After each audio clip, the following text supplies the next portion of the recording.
ಮಾತರಂ ಮೇ ಮಾತರಿಶ್ವನ್ನ ಪಿತರತುಲಗುರೋ ಭ್ರಾತರಿಷ್ಟಾಪ್ತಬಂಧೋ ಸ್ವಾಮಿನ್ ಸರ್ವಾಂತರಾತ್ಮನ್ನ ಜರ ಜರ ಇತರ್ಜನ್ಮ ಮೃತ್ಯಾಮಯಾನಾಂ ಗೋವಿಂದೇ ದೇಹಿ ಭಕ್ತಿಂ ಭವತಿ ಚ ಭಗವನ್ನೂರ್ಜಿತಾಂ ನಿರ್ನಿಮಿತ್ತಾಂ ನಿರ್ವ್ಯಾಜಾಂ ನಿಶ್ಚಲಾಂ ಸದ್ಗುಣಗಣಬೃಹತೀಂ ಶಾಶ್ವತೀಮಾಚುದೇವ ನಾರಾಯಣಂ ನಮಸ್ಕೃತ್ಯ ನರಂ ಚೈವ ನರೋತ್ತಮಂ ದೇವೀಂ ಸರಸ್ವತೀಂ ವ್ಯಾಸಂ ತತೋ ಜಯಮುದೀರಯೇ ವಿಜಾನತಾಂ ಅವಿತ್ತಸ್ಯ ಮಧ್ವಸ್ಯ ಜಗತಿ ಗುರೋಃ ಪೂರ್ವಾಚಾರ್ಯಮಹಿಷ್ಠಾನಾಂ ಇಯಂ ಪ್ರಣತಿಮಾಲಿಕಾ ಪೂರ್ಣಜ್ಞಾನಾಯ ವಿದ್ಮಹೇ ಪೂರ್ಣಾನಂದಾಯ ಧೀಮಹಿ ತನ್ನೋ ವ್ಯಾಸ ಪ್ರಚೋದಯಾತ್.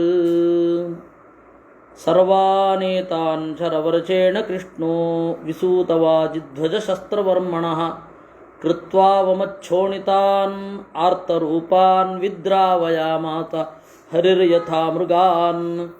ತನ್ನ ಮೇಲೆ ದಾಳಿ ಮಾಡಿದ ಎಲ್ಲರನ್ನ ಶ್ರೀಕೃಷ್ಣ ವಿಸೂತವಾಜಿಧ್ವಜಶಸ್ತ್ರವರ್ಮಣಃ ಅವರ ಸಾರಥಿಗಳನ್ನು ಕೊಂದು, ಕುದುರೆಗಳನ್ನು ಕೊಂದು, ಧ್ವಜವನ್ನು ಮುರಿದು, ಶಸ್ತ್ರವನ್ನು ಕತ್ತರಿಸಿ, ಕವಚವನ್ನು ಛೇದಿಸಿ, ಕೃತ್ವಾವಮಚ್ಛೋಣಿತಾನ್ ಆರ್ತರೂಪಾನ್ ರಕ್ತ ಕಾರುವ ಹಾಗೆ ಹೊಡೆದು, ವಿದ್ರಾವಯಾಮಾಸ ಓಡಿಸಿದ. ಹೇಗೆ? ಹರಿಹಿ ಯಥಾ ಮೃಗಾನ್, ಹರಿಹಿ ಸಿಂಹವೊಂದು ಮೃಗಾನ್ ಜಿಂಕೆಗಳನ್ನು ಓಡಿಸುವ ಹಾಗೆ. ಹತ್ವಾ ಸೇನಾಂ ವಿಂಶದಕ್ಷೋಹಿಣೀಂ ತಾಂ ತ್ರಿಭಿರ್ಯುಕ್ತಾಂ ರುಗ್ಮಿಣಂ ನೈವ ಕೃಷ್ಣಃ ರುಗ್ಮಿಣ್ಯರ್ಥೇ ಪೀಡಯಾಮಾಸ ಶಸ್ತ್ರಾಣಿ ಅಸ್ಯ ಛಿತ್ವಾ ವಿರಥಂ ದ್ರಾವಯಾನಃ.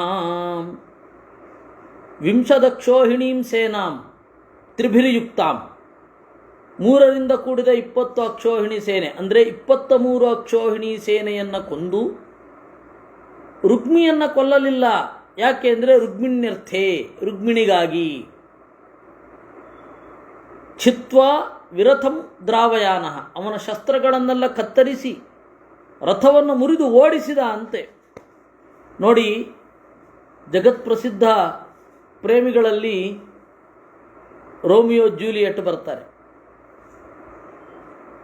ರೋಮಿಯೋ ಜೂಲಿಯೆಟ್ಟರ ಪ್ರೇಮಕ್ಕೆ ಪ್ರತಿಬಂಧಕವಾದದ್ದೇನು ಅಂತಂದರೆ, ಜೂಲಿಯೆಟ್ಟಳ ಅಣ್ಣನನ್ನೋ ತಮ್ಮನನ್ನೋ ರೋಮಿಯೋ ಕೊಂದು ಹಾಕ್ತಾನೆ.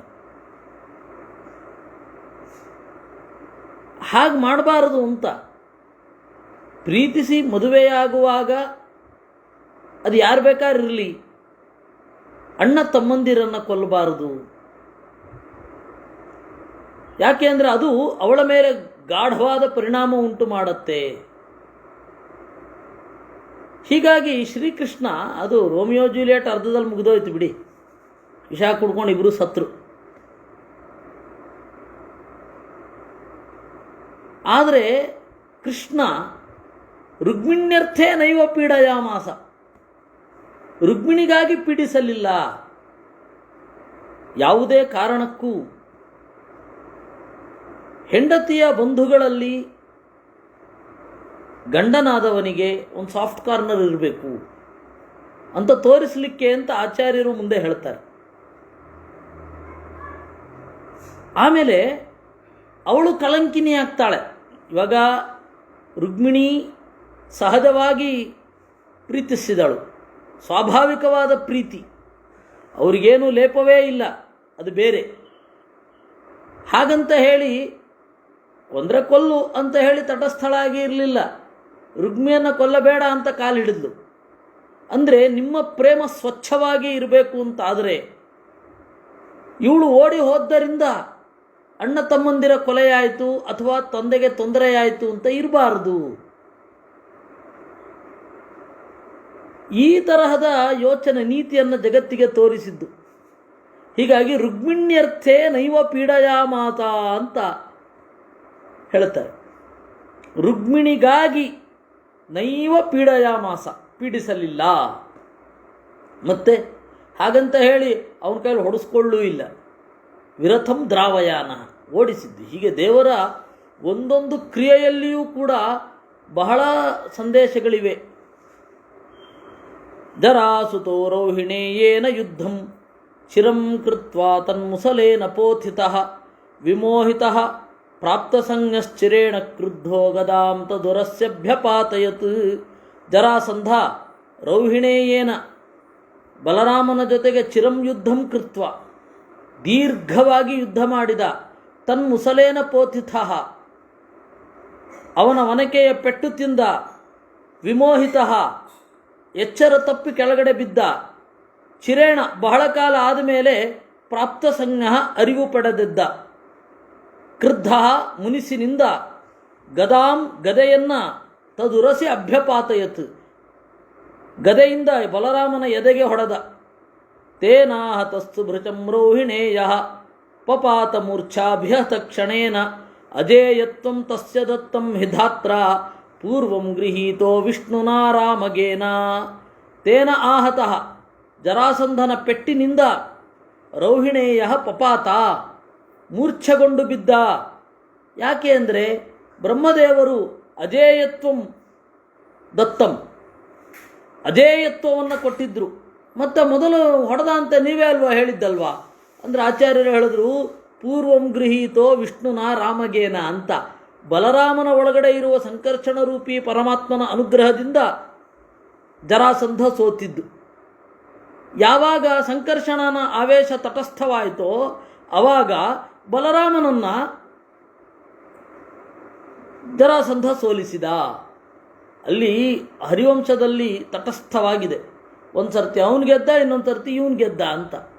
ನಮಗೆ ಮೇಲ್ನೋಟಕ್ಕೆ ನೋಡುವಾಗ ವ್ಯತ್ಯಾಸವೇ ಗೊತ್ತಾಗಲ್ಲ. ಅದರ ಒಳಗಡೆ ಇರುವ ಸೂಕ್ಷ್ಮ ಪ್ರಮೇಯವನ್ನು ಮಧ್ವರು ಹೇಳಿದರು. ತಥಾ ಕೃತೆ ಬಲಭದ್ರೇತು ಕೃಷ್ಣ ಗದಾಮಾದಾಯ ಸ್ವಾಮಗಾನ್ಮಾಗಧೇಯಂ ತತಾಡಜತ್ರೌ ಸತಯಾಭಿತಾಡಿತಃ ಜಗಾಮಗಾಂ ಮೂರ್ಛಯಾಭಿಪ್ಲುತಾಂಗಃ. ತಥಾ ಕೃತೆ ಬಲಭದ್ರೇ ಯಾವಾಗ ಹಾಗಾಯಿತೋ ಬಲರಾಮ ಕೆಳಗಡೆ ಬಿದ್ದ. ಕೃಷ್ಣ ಏನು ಮಾಡಿದ? ಅವನ ಮೇಲೇರಿ ಹೋದ. ಅಮೋಘಾಂ ಗದಾಂ ತನ್ನ ಅಮೋಘವಾದ ಗದೆಯನ್ನು ತೆಗೆದುಕೊಂಡು ಜತ್ರೌ ತತಾಡ. ಜತ್ರು ಅಂತಂದರೆ ಎದೆಗಿಂತ ಮೇಲ್ಗಡೆ, ಕೊರಳಿಗಿಂತ ಕೆಳಗಡೆ. ನೋಡಿ ಅಲ್ಲಿ ನಮ್ಮ ವೇದಾಂಗ ತೀರ್ಥರ ವ್ಯಾಖ್ಯಾನ ಕ್ಲುಪ್ತವಾಗಿರುತ್ತೆ ಯಾವತ್ತೂ ಕೂಡ. ಜತ್ರೌ ವಕ್ಷಸ ಉಪರಿ ಕಂಠಾತ್ ಅಧಸ್ತಾತ್ ಸ್ಥಿತ ಅಸ್ಥ್ನಿ. ಕಂಠದಿಂದ ಕೆಳಗಡೆ ಎದೆಯಿಂದ ಮೇಲ್ಗಡೆ ಇರುವಂತಹ ಅಸ್ಥಿಯಲ್ಲಿ ಜತ್ರು ಅಂದರೆ ಆ ಜತ್ರುವಿನ ಮೇಲೆ ಹೊಡೆದದ್ದು ಅಂದರೆ ಈ ಭಾಗ ಇಲ್ಲಿ ಹೊಡೆದದ್ರಿಂದ ಮೂರ್ಛಿತನಾಗಿ ಕೆಳಗಡೆ ಬಿದ್ದ. ಜಗಾಮಗಾಂ ಮೂರ್ಛಯ ಅಭಿಪ್ಲುತಾಂಗ ಅಥೋತ್ತಸ್ಥೌ ರೋಹಿಣೇಯ ಸಹೈವ ಸಮುತ್ತಸ್ಥೌ ಮಾಗಧೋಪ್ಯಗ್ರ್ಯವೀರ್ಯ ಕ್ರುದ್ಧೋ ಗೃಹೀತ್ವಾ ಮೌಲಿಮಸ್ಯಾಚುರಾಮೋ ವಧಾಯೋದ್ಯಚ್ಛನ್ಮುಸಲಂ ಬಾಹುಶಾಳಿ. ಅಥ ಉತ್ತಸ್ಥೌ ಅಷ್ಟು ಹೊತ್ತಿಗೆ ಬಲರಾಮ ಎದ್ದ. ಜರಾಸಂಧ ಏನು ಕಡಿಮೆ ಇಲ್ಲ, ಅವನು ಕೂಡ ಎದ್ದ. ಅವನ ಬಗ್ಗೆ ಹೇಳ್ತಾರೆ ಆಚಾರ್ಯರು ಮಾಗಧೋಪಿ ಅಗ್ರ್ಯವೀರ್ಯ ಅಂತ. ಶ್ರೇಷ್ಠವಾದ ಪರಾಕ್ರಮ ಅವನದ್ದಿತ್ತು. ಅವನು ಎದ್ದ. ಕ್ರುದ್ಧೋ ಗೃಹೀತ್ವ ಮೌಳಿಮಸ್ಯಾಚು ಜರಾಸಂಧನ ತಲೆಗೂದಲನ್ನು ಹಿಡಿದು ಹಿಡ್ಕೊಂಡ ಅಂತೆ. ವಧಾಯ ಉದ್ಯಚ್ಛನ್ ಮುಸಲಂ ಒನಕೆಯನ್ನು ಹಿಡ್ಕೊಂಡು ಚಚ್ಚಿ ಬಿಡ್ತೇನೆ ಅಂತ ಹೋದ. ಅಥಾಬ್ರವೀದ್ವಾಯುರೇನನ್ನ ರಾಮ ತ್ವಯಾ ಹಂತುಂ ಶಕ್ಯತೆ ಮಾಗಧೋಯಂ ವೃಥಾ ನತೆ ಬಾಹುಬಲಂ ಪ್ರಯೋಜ್ಯಂ ಅಮೋಘಂತೆ ಯದ್ಬಲಂ ತದ್ವದಸ್ತ್ರಂ. ಅಥಾಬ್ರವೀದ್ವಾಯುರೇನಂ ನರಾಮ. ಆಗ ಒಳಗಡೆಯಿಂದ ಮುಖ್ಯ ಪ್ರಾಣ ಹೇಳಿದ. ವಾಯು ಉವಾಚ. ಮುಖ್ಯ ಪ್ರಾಣ ಹೇಳಿದ. ಒಳಗಡೆಯಿಂದ ಅಂತ ನಿಮಗೆ ಹೆಂಗೆ ಗೊತ್ತು ಅಂದರೆ ಮುಂದೆ 17ನೇ ಅಧ್ಯಾಯದಲ್ಲಿ ಯಾಕೋ ಇನ್ನೇನು ಕೊಲ್ಲೋನಿದ್ದಪ್ಪ ಬಿಟ್ಬಿಟ್ಟ ಅಂತಾನೆ. ಲೌಡ್ ಸ್ಪೀಕರ್ ತರಹ ಎಲ್ಲೋ ಕೇಳಿದ್ದಿದ್ರೆ ಈ ಮಾತಾಡ್ತಾ ಇರಲಿಲ್ಲ ಜರಾಸಂಧ. ರಾಮನ ಒಳಗಡೆ ಅದು ಸ್ಫೂರ್ತಿ, ಅದು ಯಾಕೆ ಬಿಟ್ಟ ಅಂತ ಜರಾಸಂಧನಿಗೆ ಗೊತ್ತಿಲ್ಲ, ರಾಮನಿಗೆ ಮಾತ್ರ ಗೊತ್ತಿಲ್ಲ. ಅದಕ್ಕೆ ನಾನು ಹೇಳಿದ್ದು ಅಂತರ್ವಾಣಿಯೂ ಕೂಡ ಅಶರೀರವಾಣಿಯೇ ಅಂತ. ಯಾಕೆಂದರೆ ಅವನು ಮುಂದೆ ಇಲ್ಲ ಅಂದರೆ ಇಷ್ಟು ಸ್ಪಷ್ಟವಾಗಿ ಎಲ್ಲರಿಗೂ ಗೊತ್ತಾಗೋ ಹಾಗೆ ಹೊರಗಡೆಯಿಂದ ಬಂದಿದ್ದರೆ ಅವನು ಅದನ್ನೇ ಹೇಳ್ತಾ ಇದ್ದ. ಮುಂದಿನ ಅಧ್ಯಾಯ ಇದು 16ನೇ ಅಧ್ಯಾಯ, 17ನೇ ಅಧ್ಯಾಯದಲ್ಲಿ ಅದಿದೆ.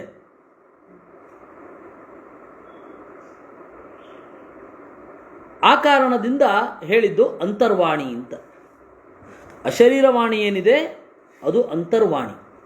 ಆ ಅಂತರ್ವಾಣಿಯ ಹಿನ್ನೆಲೆಯಲ್ಲಿ ನೋಡಿದರೆ ವಾಯು ಅಬ್ರವೀತ್, ಮುಖ್ಯ ಪ್ರಾಣ ಹೇಳಿದ, ರಾಮ ಓ ಬಲರಾಮನೇ, ತ್ವಯಾ ಹಂತುಂ ನ ಶಕ್ಯತೆ ಮಾಗಧಃ, ನಿನ್ನಿಂದ ಇವನನ್ನು ಕೊಲ್ಲಲಿಕ್ಕೆ ಆಗೋದಿಲ್ಲ. ಸುಮ್ಮನೆ ಬಲರಾಮನ ಪೆಟ್ಟು ಕೂಡ ವ್ಯರ್ಥ ಆಯಿತು ಅಂತ ನಾಳೆ ಕೀರ್ತಿ ಬೇಕಾ? ವೃಥಾನತೆ ಬಾಹುಬಲಂ ಪ್ರಯೋಜ್ಯಂ ಅಮೋಘಂತೆ ಯದ್ಬಲಂ ತದ್ವದಸ್ತ್ರಂ. ಅಸ್ತ್ರ ಹೇಗೆ ಅಮೋಘ ಆಗಬೇಕೋ ಹಾಗೆ ನಿನ್ನ ಬಾಹುಬಲವೂ ಕೂಡ ಅಮೋಘ ಆಗಬೇಕು ಅಂತಂದರೆ ಈಗ ಹೊಡಿಲೇಬೇಡ. ನಾಳೆ ಏನು ಅಂದ್ಕೊಳ್ತಾರೆ ಜನ? ಹೊಡೆದೇ ಇಲ್ಲ ಬಲರಾಮನನ್ನು, ಬಲರಾಮ ಹೊಡೆದೇ ಇಲ್ಲ ಅದರಿಂದಾಗಿ ಸಾಯಲಿಲ್ಲ. ಹೊಡೆತ ಬಿದ್ದಿದ್ರೆ ಸಾಯ್ತಾ ಇದ್ದ, ಯಾಕೋ ಬಿಟ್ಬಿಟ್ಟ. ಯಾಕೆ ಬಿಟ್ಟ ಅಂದರೆ ಅವ್ರಿಗೂ ಗೊತ್ತಿಲ್ಲ. ಅದು ಬರೋದು ಒಳ್ಳೆಯದೋ? ನೀನು ಹೊಡೆದು ಕೂಡ ಅವನು ಸಾಯದೆ ನೋಡಿದ್ಯಾ, ಬಲರಾಮ ಹೊಡೆದ್ರೂ ಸಾಯಲಿಲ್ಲ, ನಾವೇನೋ ಅನ್ಕೊಂಡ್ಬಿಟ್ಟಿದ್ವಿ, ಬಲರಾಮನ ಕೈನಲ್ಲಿ ಸೋತ ಅಷ್ಟೇ, ಸೋಲಿಸ್ಲಿಕ್ಕೆ ಮಾತ್ರ ಬಲರಾಮನಿಗೆ ಶಕ್ತಿ ಇತ್ತು ಅಂತ ಮಾತನಾಡ್ಕೊಳ್ಬೇಕು.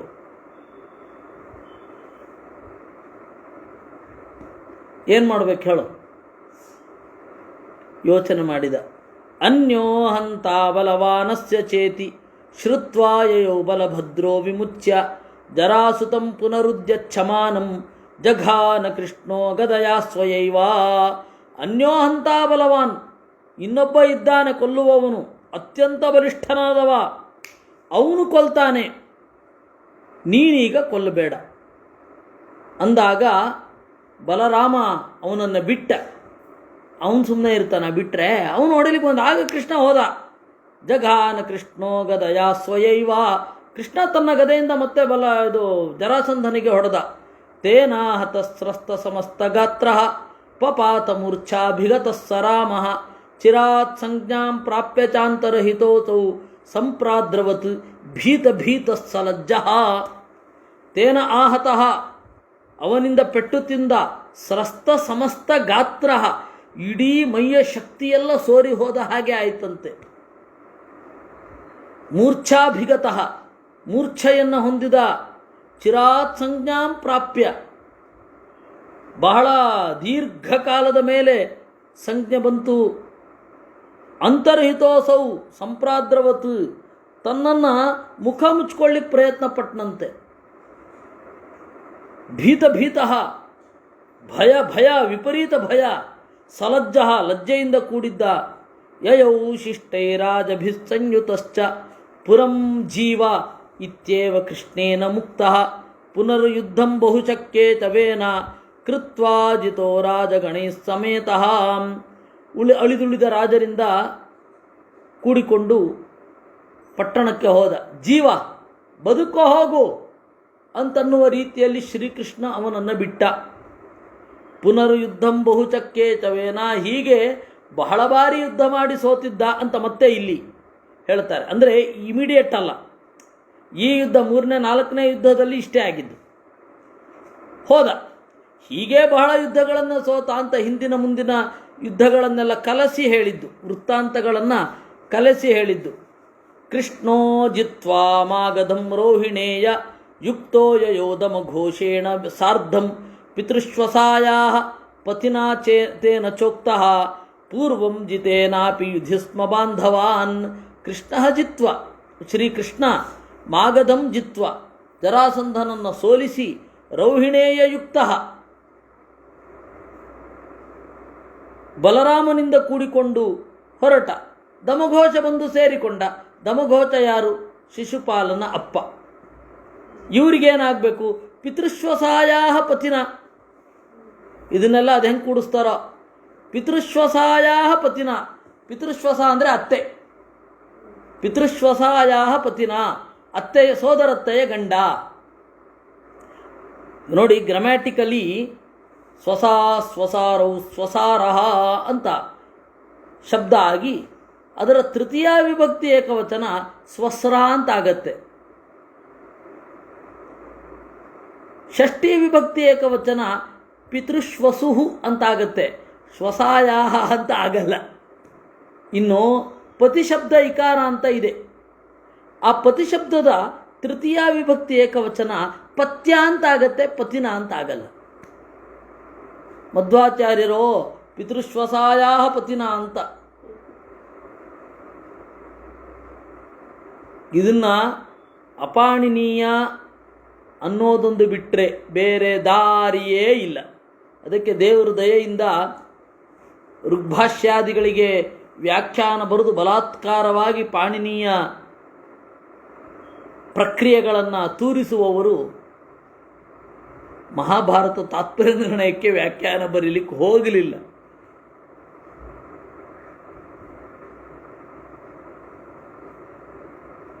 ಇಲ್ಲಿ ಇರೋದಿಷ್ಟೇ, ಪಿತೃಶ್ವಸಾಯಾಹ ಅಂತ ಇದೆ. ಷಷ್ಠಿ ಯುಕ್ತಶ್ಚಂದಸಿವಾ. ನೋಡಿ, ಆಪದ್ಧರ್ಮದಲ್ಲಿ ಪಿತೃಶ್ವಸಾಯ ಪುತ್ರೋ ಮೇ ಅಂತ, ಆಪದ್ಧರ್ಮ ಪರ್ವಲ್ಲ, ಆದಿಪರ್ವ ಮಹಾಭಾರತದಲ್ಲಿ 246ನೇ ಅಧ್ಯಾಯದಲ್ಲಿ ಪಿತೃಶ್ವಸಾಯ ಅಂತ ವೇದವ್ಯಾಸರ ಪ್ರಯೋಗ ಇದೆ.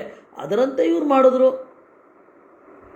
ಬೇಡ, ವ್ಯಾಕರಣದ ಪ್ರಕಾರ ಕೂಡಿಸ್ಬೇಕು ಅಂದರೆ ಕೂಡಿಸಬಹುದು.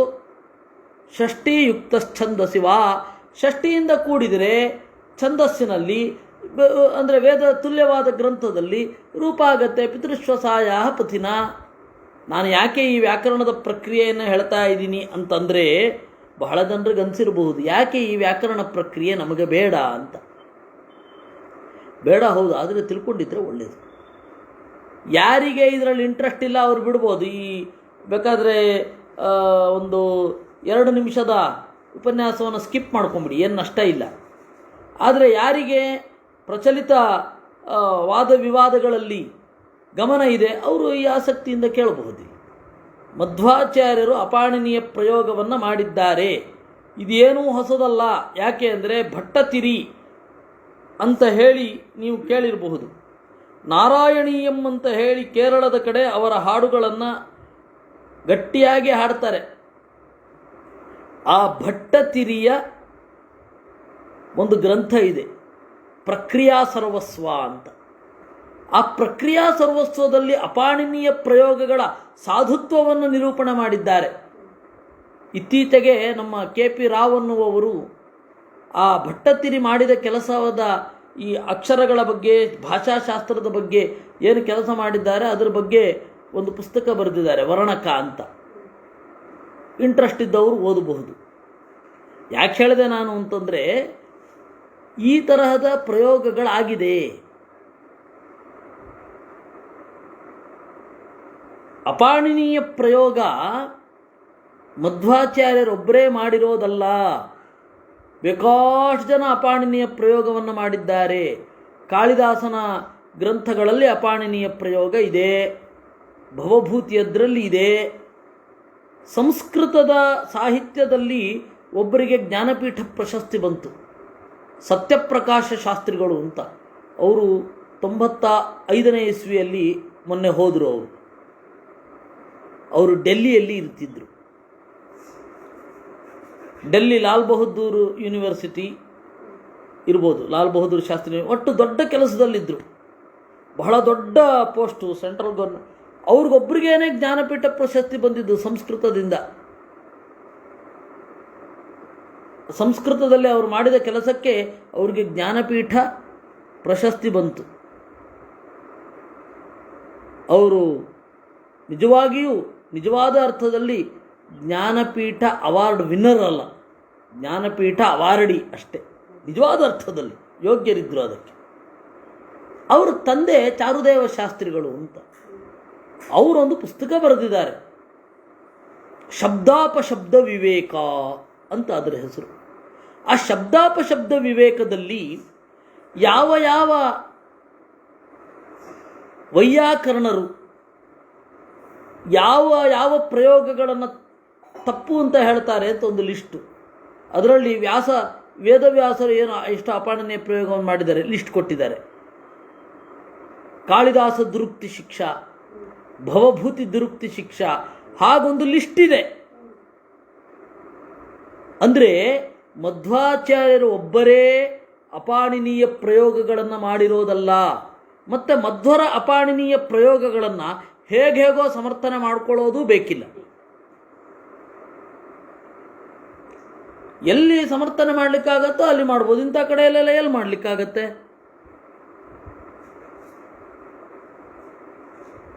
ಆ ಕಾರಣದಿಂದ ಇರೋದೇ ಇಷ್ಟು.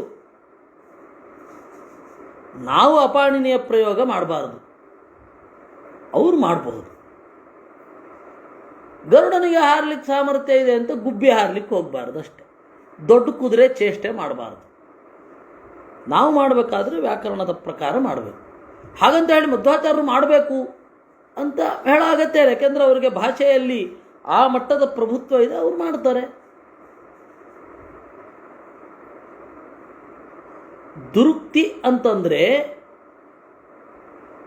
ದುಃಖಕರವಾದ ಉಕ್ತಿ. ವೈಯಾಕರಣರಿಗೆ ದುಃಖಕರವಾದ ಉಕ್ತಿ ದುರುಕ್ತಿ ಅಂತ. ಅಯ್ಯೋ, ನಾವು ಇಷ್ಟು ಪಾಣಿನಿಯ ಗ್ರಾಮರನ್ನು ಇಷ್ಟೊಂದು ಅನುಸರಿಸಿದ್ದೇವೆ, ಇವರು ನಮಗೆ ದುಃಖ ಕೊಡ್ತಾರೆ ಅಪಾಣಿನಿಯ ಪ್ರಯೋಗ ಮಾಡಿ ಅಂತ. ಅದು ದುರುಕ್ತಿ. That's called ದುರುಕ್ತಿ. ಅದರ ಬಗ್ಗೆ ನಮಗೆ ತಿಳುವಳಿಕೆ ಶಿಕ್ಷಾ. ಅವ್ರು ಹೊರಟಾಗಿದ್ರಲ್ಲ, ಅವ್ರಿಗೇನು ಶಿಕ್ಷೆ ಕೊಡೋದು? ಶಿಕ್ಷಾ ಅಂದರೆ ಪನಿಷ್ಮೆಂಟ್ ಅಂತ ಅರ್ಥ ಅಲ್ಲ, ಟೀಚಿಂಗ್. ಆ್ಯಂಟಿ ಅಥವಾ ನಾನ್ ಗ್ರಾಮ್ಯಾಟಿಕಲ್ ಎಕ್ಸ್ಪ್ಲನೇಷನ್ಸ್ ಅಥವಾ ನಾನ್ ಗ್ರಾಮ್ಯಾಟಿಕಲ್ ವರ್ಡ್ಸ್ ಏನಿದೆ ಅದರ ಬಗೆಗಿನ ಎಕ್ಸ್ಪ್ಲನೇಷನ್ ಅಂತ ಅಷ್ಟೇ ಅರ್ಥ. ವ್ಯಾಸ ದುರುಕ್ತಿ ಶಿಕ್ಷಾ ಅಂತ. ಇದನ್ನು ಭಾಷಾಶಾಸ್ತ್ರದ ಇದು ನಿಮಗೆ ಇವಾಗ ಅದರ ಗಮನ ಇಲ್ಲದೆ ಹೋದರೂ ಒಂದು ಮೂಲೆಯಲ್ಲಿ ಇಟ್ಕೊಂಡಿದೆ, ಬೇಕಾಗತ್ತೆ ಈ ಮಾಹಿತಿ ಯಾವತ್ತಾದರೂ. ಇಲ್ಲ, ಅದೇನು ನಷ್ಟ ಏನಿಲ್ಲ, ಒಂದು ಓಘದಲ್ಲಿ ಬಂದದ್ದು. ಇದು ಯಾಕೆ ಅಂತಂದರೆ ವ್ಯಾಕರಣ ಓದಿದವರಿಗೂ ಎಷ್ಟೋ ಜನರಿಗೆ ಈ ಗ್ರಂಥದ ಪರಿಚಯ ಇರಲ್ಲ, ಅದಕ್ಕಾಗಿ ಹೇಳಿದೆ. ವ್ಯಾಕರಣ ವಿದ್ವತ್ ಮಾಡಿದವರಿಗೂ ಕೂಡ ಈ ಗ್ರಂಥದ ಪರಿಚಯ ಇರಲ್ಲ, ಅದರಿಂದಾಗಿ ಇಷ್ಟು ಹೇಳಬೇಕಾಯಿತು. ಅದರಿಂದಾಗಿ ಪಿತೃಶ್ವಸಾಯ ಪತಿನ ಅಂತ ಮಧ್ವಾಚಾರ್ಯರ ಪ್ರಯೋಗ ಏನಿದೆ ಅದನ್ನು ಕೇಳಿದ ಕೂಡಲೇ ಯಾರು ಮಾಧ್ವರಲ್ಲ, ಆದರೆ ಯಾರು ಸಂಸ್ಕೃತದವರು ಅವ್ರು ನೋಡಿ ಏನ್ರಿ ಹಿಂಗೆ ಪ್ರಯೋಗ ಮಾಡ್ತಾರೆ ಅಂತಾರೆ. ಅವ್ರಿಗಿದೇ ಉತ್ತರ. ಅಪ್ಪ, ಮಧ್ವಾಚಾರ್ಯ ಮಾತ್ರ ಹಾಗೆ ಪ್ರಯೋಗ ಮಾಡಿದ್ದಲ್ಲಪ್ಪ, ಎಲ್ಲರೂ ಪ್ರಯೋಗ ಮಾಡಿದ್ದಾರೆ. ಕಾಳಿದಾಸ ಹಾಗೆ ಪ್ರಯೋಗ ಮಾಡಿದ್ದಾನೆ. ಹೀಗಾಗಿ ಒಂದು ಲೆವೆಲ್ ಯಾರು ಮೇಲ್ಗಡೆ ಹೋಗಿರ್ತಾರೆ ಅವ್ರನ್ನ ಮುಟ್ಲಿಕ್ಕೆ ಹೋಗಬಾರ್ದು ಅಷ್ಟೇ. ಅವನು ದಮಘೋಷ. ಏನು ಕಥೆ ಏನಾಯಿತು ಅಂದರೆ, ದಮಘೋಷ ಅಂತ ಇದ್ನಲ್ಲ, ಇಷ್ಟು ಹೊತ್ತು ಇವ್ರ ಜೊತೆಗೆ ಹೋರಾಡಿದವ ಕೃಷ್ಣನ ಜೊತೆಗೆ ಸೇರಿಕೊಂಡು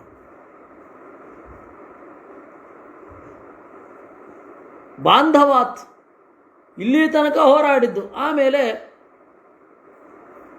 ದಮಘೋಷ ಬಂದಾಗ ಕೃಷ್ಣ ನಮಸ್ಕಾರ ಮಾಡಿ ಕ್ಷೇಮಾದಿಗಳನ್ನೆಲ್ಲ ಕೇಳಿದ.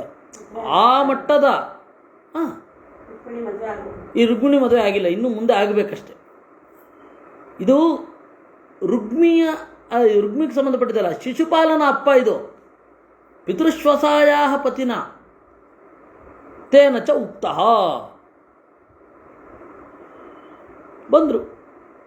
ಬಂದಾಗ ನಮಸ್ಕಾರ ಮಾಡಿದ ಭಗವಂತ, ಯಾಮಪುರಂ ಕರವೀರಾಕ್ಷಮೇವ ಮಹಾಲಕ್ಷ್ಮ್ಯಾ ಕ್ಷೇತ್ರ ಸಂದರ್ಶನಾಯ ಶ್ರುತ್ವಾ ವಾಕ್ಯಂ ತಸ್ಯ ಯುದ್ಧೇ ಜಿತಸ್ಯ ಭೀತ್ಯಾಯುಕ್ತಸ್ಯಾತ್ಮನಾ ತದ್ಯುತೋಗಾತ್ ಯಾಮಪುರಂ ಕರವೀರಾಕ್ಷಂ.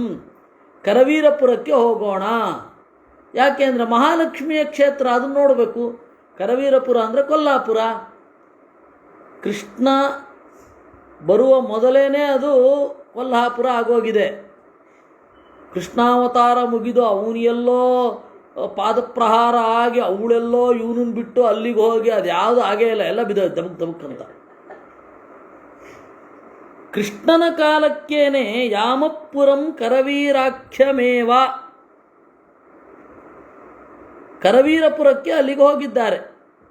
ಯಾಕೆಂದರೆ ಮಹಾಲಕ್ಷ್ಮಿಯ ಕ್ಷೇತ್ರ ಸಂದರ್ಶನಾಯ, ಮಹಾಲಕ್ಷ್ಮಿಯ ಕ್ಷೇತ್ರ ನೋಡ್ಕೊಂಡು ಬರೋಣ ಅಂತ 3 ಜನ ಹೊರಟರು. ಯುದ್ಧದಲ್ಲಿ ಸೋತಿದ್ದೇನೆ, ಇವನು ಹೇಗೆ ಟ್ರೀಟ್ ಮಾಡ್ತಾನೋ ಅನ್ನುವ ಭಯ ದಮಘೋಷನಿಗೆ ಇತ್ತಂತೆ. ಶ್ರುತ್ವಾ ವಾಕ್ಯಂ ತಸ್ಯ ಯುದ್ಧೇ ಜಿತಸ್ಯ ಭೀತ್ಯಾ ಯುಕ್ತಸ್ಯಾತ್ಮನ ತದ್ಯುತೋಗಾತ್. ನೋಡಿ ಎಂತಹ ಮೆಂಟಲ್ ಬ್ಯಾಲೆನ್ಸ್. ಈ ತನಕ ಯುದ್ಧ ಮಾಡಿದ್ದಾನೆ, ಈ ಮುದುಕನ ಮಗನೇ ಇಡೀ ಪರ್ವತಕ್ಕೆ ಬೆಂಕಿ ಕೊಡ್ರೋ ಅಂತ ಹೇಳಿದ್ದ ಅಲ್ವಾ. ಅಂತಹ ಸೋದರತ್ತೆಯ ಗಂಡ ಬಂದಿದ್ದಾನೆ, ಈ ತನಕ ನನ್ನ ಜೊತೆ ಯುದ್ಧ ಮಾಡಿದ್ದಾನೆ, ಆದರೆ ಈ ಯುದ್ಧದ ಹಿಂದೆ ಜರಾಸಂಧನ ಒತ್ತಾಯ ಇತ್ತಷ್ಟೇ ವಿನಃ ಅವನ ಇಂಟೆನ್ಷನ್ ಇರಲಿಲ್ಲ ಅನ್ನೋದನ್ನು ಗುರುತಿಸಿ ಅದನ್ನು ಸ್ಪೋರ್ಟಿವ್ ಆಗಿ ತಗೊಂಡ. ಈ ಮೆಂಟಲ್ ಸ್ಟೆಬಿಲಿಟಿ ಯಾರಿಗಿರುತ್ತೆ? ಅವನಲ್ವಾ ಗೀತೆ ಹೇಳಬೇಕಾದದ್ದು. ಯಾರಿಗೆ ಮೆಂಟಲ್ ಸ್ಟೆಬಿಲಿಟಿ ಇರುತ್ತೆ, ಯಾರಿಗೆ ಈ ತರಹದ ಐಡಿಯಾಗಳಿರುತ್ತೆ, ಯಾರಿಗೆ ಈ ಎಮೋಷನಲ್ ಬ್ಯಾಲೆನ್ಸ್ ಯಾರಿಗಿರುತ್ತೆ, ಅವರ ಮಾತನ್ನು ಸ್ವೀಕಾರ ಮಾಡಬೇಕು. ಕೃಷ್ಣ ಆ ಮೆಂಟಲ್ ಬ್ಯಾಲೆನ್ಸ್ ಇದೆ ಅಂತ ಈ ತನಕ ಹೋರಾಡಿದ್ದಾನೆ, ಏನು ಆಗೇ ಇಲ್ಲ ಅನ್ನುವ ಹಾಗೆ, ಮಾವ ಬನ್ನಿ ಕರವೀರವನ್ನು ನೋಡ್ಕೊಂಡು ಬರೋಣ ಅಂದ. ಯಾರು ಅವನು? ದಮಘೋಷ ಯಾರು? ಗಂಧರ್ವೋ ಸೋದನ ನಾಮಾನರೋ ಭೂತ್ ತಸ್ಮಾತ್ ಕೃಷ್ಣೇ ಭಕ್ತಿಮಾನಶ್ಚಾತ ರಾಜ ಪುರಪ್ರಾಪ್ತಾನ್ ಸ್ಥಾನ್ಸ ವಿಜ್ಞಾಯ ಪಾಪಃ ಶೃಗಾಲಸ್ಥಃ ಶೃಗಾಲಾಖ್ಯಃ ವಾಸುದೇವ ಕೃಧಾಗಾತ್. ಧನು ಅನ್ನುವ ಗಂಧರ್ವ, ನೀವು ರಾಮಾಯಣದಲ್ಲಿ ಧನು ಅನ್ನುವ ಗಂಧರ್ವನನ್ನು ಕೇಳಿರಬಹುದು. ಯಾರು ಕವಂಧ ಆಗಿ ಇದ್ನೋ,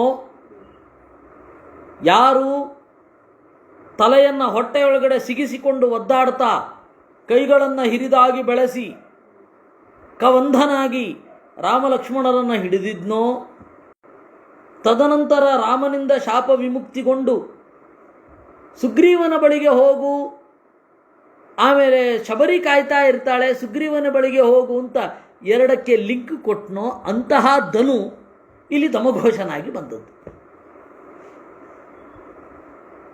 ತಸ್ಮಾತ್ ಕೃಷ್ಣೇ ಭಕ್ತಿಮಾನಶ್ಚ, ಆ ಪೂರ್ವ ಸಂಸ್ಕಾರ ಮತ್ತು ಸ್ವಭಾವ ಅವನು ಕೃಷ್ಣನಲ್ಲಿ ಭಕ್ತನಾಗಿ ಇದ್ದ. ಪುರಪ್ರಾಪ್ತಾನ್ ಸ್ಥಾನ್ಸ ವಿಜ್ಞಾಯ ಪಾಪಃ, ಯಾವಾಗ ಕರವೀರಪುರಕ್ಕೆ ಬಂದರೋ ಶೃಗಾಲ ವಾಸುದೇವನಿಗೆ ಉರಿ ಹತ್ಕೊಳ್ತು. ಸುಮ್ಮನೆ ಯಾವ ರೀತಿಯ ಇದೂ ಇರಲಿಲ್ಲ ಅವನಿಗೆ, ದ್ವೇಷವೂ ಇರಲಿಲ್ಲ, ಕಾರಣವೂ ಇರಲಿಲ್ಲ. ಸುಮ್ಮನೆ ಬಂದ ಹೊಡಿಲಿಕ್ಕೆ. ಸೂರ್ಯ ಪ್ರದತ್ತಂ ರಥಮಾರುಹ್ಯ ದಿವ್ಯಂ ವರಾದವಧ್ಯ ತಿಗ್ಮರುಚೇ ಸಕೃಷ್ಣಂ ಯೋದ್ಧುಂ ಯಯಾವಮುಚಾಸ್ತ್ರ ಸಂಘಾನ್ ಶಿರಸ್ತಸ್ಯಾಥಾಶು ಜಹಾರ ಕೃಷ್ಣ. ಸೂರ್ಯಪ್ರದತ್ತಂ ರಥಂ ಆರುಹ್ಯ, ಸೂರ್ಯ ಕೊಟ್ಟ ರಥವನ್ನು ಏರಿ ಬಂದ. ವರಾತ್ ಅವಧ್ಯ ತಿಗ್ಮರುಚೇ,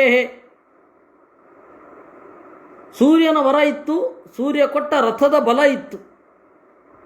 ಕೃಷ್ಣಂ ಯೋದ್ಧುಂ ಯಯೌ, ಕೃಷ್ಣನನ್ನು ಯುದ್ಧ ಮಾಡಲಿಕ್ಕೆ ಬಂದ. ಏನು ಯುದ್ಧಕ್ಕೆ ಅಂತ ಏನು ಬಂದಿರಲಿಲ್ಲ, ಏನಕ್ಕೆ ಅಂತ ಕೇಳ್ಬೋದಿತ್ತು. ದೇವರೇನು ಮಾಡಿದ? ಹೆಚ್ಚು ಆಟ ಆಡಲಿಲ್ಲ. ತಸ್ಯ ಅಥಃ ಶಿರಃ ಜಹಾರ, ಚಕ್ರದಿಂದ ಅವನ ತಲೆಯನ್ನು ಕತ್ತರಿಸಿದ. ದ್ವಿಧಾ ಕೃತ್ವಾ ದೇಹಮಸ್ಯಾರಿಣಾ ಚ ಪುತ್ರಂ ಭಕ್ತಂ ತಸ್ಯ ರಾಜ್ಯೇಭಿಷಿಚ್ಯ ಸಶಕ್ರದೇವಂ ಮಾಣಿಭದ್ರ ಪುರಾಯೋ ಯಯೌ ಪುರೀಂ ಸ್ವಾಂ ಸಹಿತೋಗ್ರಜೇನ. ದ್ವಿಧಾ ಕೃತ್ವಾ ದೇಹಮಸ್ಯ ಅರಿಣ, ಚಕ್ರದಿಂದ ಅವನನ್ನು ಎರಡಾಗಿ ಸೀಳಿ ಅವನ ಮಗ, ಅವನು ಶಕ್ರದೇವ ಅಂತ ಅವನ ಹೆಸರು, ಅವನನ್ನು ರಾಜನನ್ನಾಗಿ ಮಾಡಿಬಿಟ್ಟ. ಮಾಣಿಭದ್ರ ಪುರಾಯೋ, ಅವನು ಯಾರು ಅಂದರೆ ಮಣಿಭದ್ರ ಅಂತ ಕುಬೇರನ ಅಸಿಸ್ಟೆಂಟ್. ಅಂತಹ ಮಣಿಭದ್ರ ಅವನನ್ನು ರಾಜನನ್ನಾಗಿ ಮಾಡಿದ. ಅವನ ಇಲ್ಲಿಯ ಹೆಸರೇನು? ಶಕ್ರದೇವ ಅಂತ. ಈ ಮಣಿಭದ್ರ ಅಂತ ಹೇಳಿದ ಕೂಡಲೇ ನಿಮಗೆ ಗೊತ್ತಾಗಬೇಕು, ಬೌದ್ಧರು ಮಣಿಭದ್ರನನ್ನು ಪೂಜಿಸ್ತಾರೆ. ಆಮೇಲೆ ಅವನ ಹೆಸರಿನಲ್ಲೇ ನಮಸ್ಕಾರ ಮಾಡೋದವರು, ಮಣಿಪದ್ಮೆ ಹುಂ ಅಂತ, ಓಂ ಮಣಿಪದ್ಮೆ ಹುಂ ಅಂತ ನಮಸ್ಕಾರ ಮಾಡ್ತಾರೆ. ಅಂತಹ ಮಣಿಭದ್ರ ಕುಬೇರನ ಅಸಿಸ್ಟೆಂಟ್ ಇವನು. ನೀತಿಂ ಬಲಿಷ್ಠಸ್ಯ ವಿಹಾಯ ಸೇನಾಂ ದೂರಾದ್ಯುದ್ಧಂ ದರ್ಶಯಿತ್ವೈವ ಗುಪ್ತ್ಯೈ ಸ್ವಸೇನಾಯಾಃ ಸರ್ವಪೂರ್ಣಾತ್ಮಶಕ್ತಿ ಪುನಃ ಪುರೀಂ ಪ್ರಾಪ್ಯ ಸಪೂಜಿತೋ ವಸತ್. ನೀತಿಂ ಬಲಿಷ್ಠಸ್ಯ ವಿಹಾಯ ಸೇನಾಂ, ಬಲಿಷ್ಠನಾದ ಒಬ್ಬ ರಾಜ, ಅವನು ಸೇನೆಯನ್ನು ಬಿಟ್ಟು ಕೂಡ ಯುದ್ಧ ಮಾಡುವ ಟೆಕ್ನಿಕ್ಕನ್ನು ಹೇಗೆ ಬಳಸಿಕೊಳ್ಳಬಹುದು. ದೂರಾದ್ಯುದ್ಧಂ ದರ್ಶಯಿತ್ವೈವ ಗುಪ್ತೈ, ತನ್ನ ಸೇನೆಯನ್ನು ರಕ್ಷಿಸಿಕೊಳ್ಬೇಕು. ಹುಂಬರ ತರಹ ಹುತಾತ್ಮರಾಗೋದಲ್ಲ, ತನ್ನ ಅನುಯಾಯಿಗಳನ್ನು ರಕ್ಷಿಸಿಕೊಳ್ಬೇಕು, ತಾನೊಬ್ಬನೇ ರಿಸ್ಕನ್ನು ತೆಗೆದುಕೊಳ್ಬೇಕು. ಅವನು ನಿಜವಾದ ಲೀಡರ್. ಹೀಗೆ ತೋರಿಸಿ ಸರ್ವಪೂರ್ಣಾತ್ಮ ಶಕ್ತಿ ಪುನಃ ಪುರೀಂ ಪ್ರಾಪ್ಯ, ಮತ್ತೆ ಪಟ್ಟಣಕ್ಕೆ ಹೋದ. ಸ ಪೂಜಿತ ಅವಸತ್, ಅಲ್ಲಿ ಪೂಜಿತನಾಗಿ ವಾಸ ಮಾಡಿದ. ಇತಿ ಶ್ರೀಮದ್ ಆನಂದತೀರ್ಥ ಭಗವತ್ಪಾದ ವಿರಚಿತೆ ಶ್ರೀ ಮಹಾಭಾರತ ತಾತ್ಪರ್ಯ ನಿರ್ಣಯೇ ಶೃಗಾಲವಧೋ ನಾಮ ಷೋಡಶೋಧ್ಯಾಯ. ಶೃಗಾಲವಧ ಅಂತನ್ನುವ 16ನೆಯ ಅಧ್ಯಾಯ. ಆಚಾರ್ಯ ಗೋವಿಂದ ಕೃತೆ ಶ್ರೀಮದ್ ಭಾರತ ತಾತ್ಪರ್ಯ ನಿರ್ಣಯಸ್ಯ ನಿರ್ಣಿಕ್ತೆ ವ್ಯಾಖ್ಯಾನೆ ನಿರ್ಣಯ ಭಾವಚಂದ್ರಿಕಾಖ್ಯಾನೆ ಪ್ರಗತಂ ಷೋಡಶಾಧ್ಯಾಯ ವಿವರಣಂ ಸುಧಿಯಾಂ ಹೃದಯಾಭರಣಂ. ಹೀಗೆ ನಾವು 16ನೆಯ ಅಧ್ಯಾಯವನ್ನು ಮುಗಿಸಿದ್ದೇವೆ. ಇನ್ನು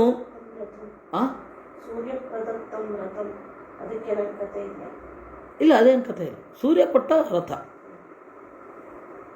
ಗತೇಥ ಚೇದಿಪೇ ಸ್ವಕಂ ಪುರಂ ಜನಾರ್ದನೋ ಶೃಣೋತ್ ರಮೈವ ರುಗ್ಮಿಣೀತಿ ಯೋಧ್ಯತಾಂ ಸ್ವಯಂವರಾಯತಾಂ.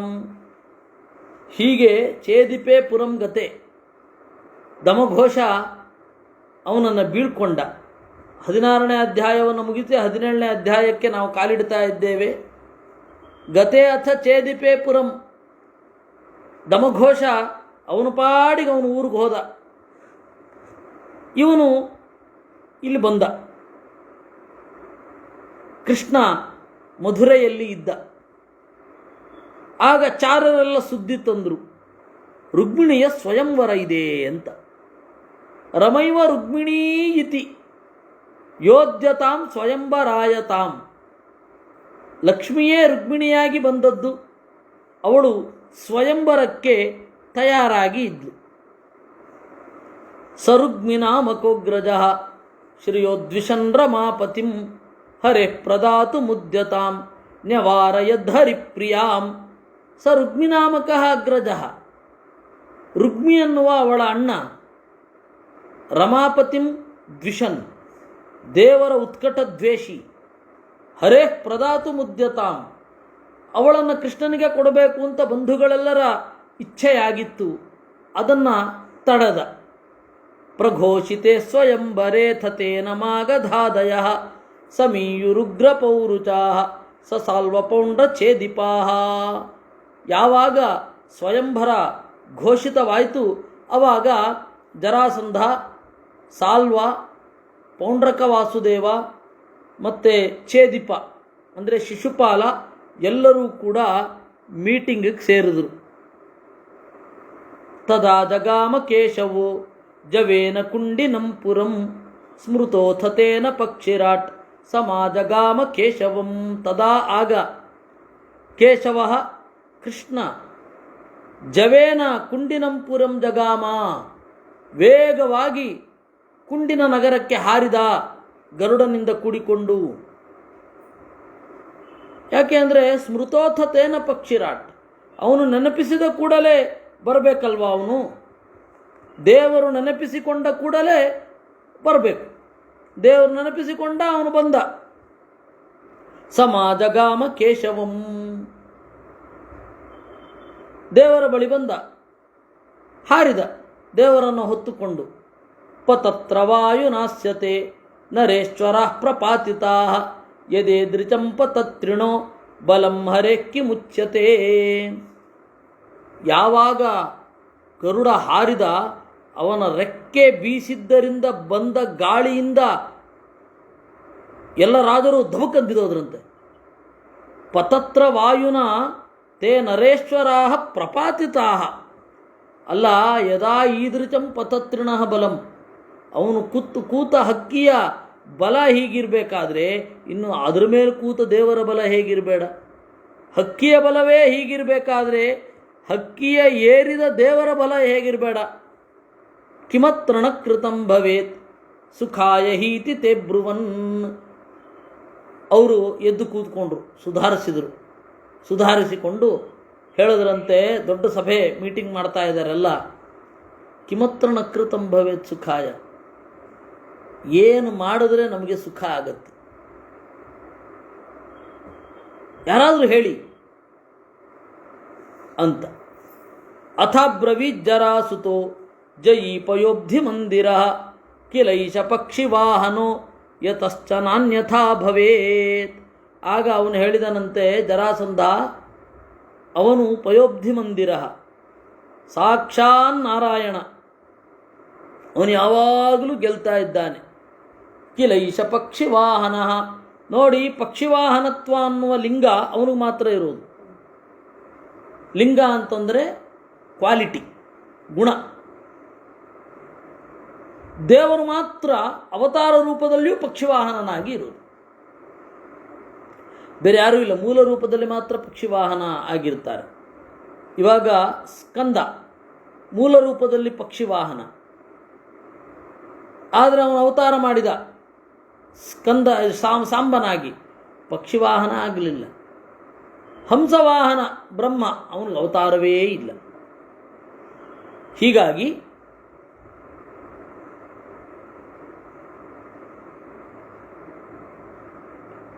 ಪಕ್ಷಿವಾಹನತ್ವ ಮೂಲ ರೂಪದಲ್ಲಿ ಇದ್ದು ಅವತಾರ ರೂಪದಲ್ಲಿಯೂ ಬಂದರೆ ಅವನು ನಾರಾಯಣನೇ.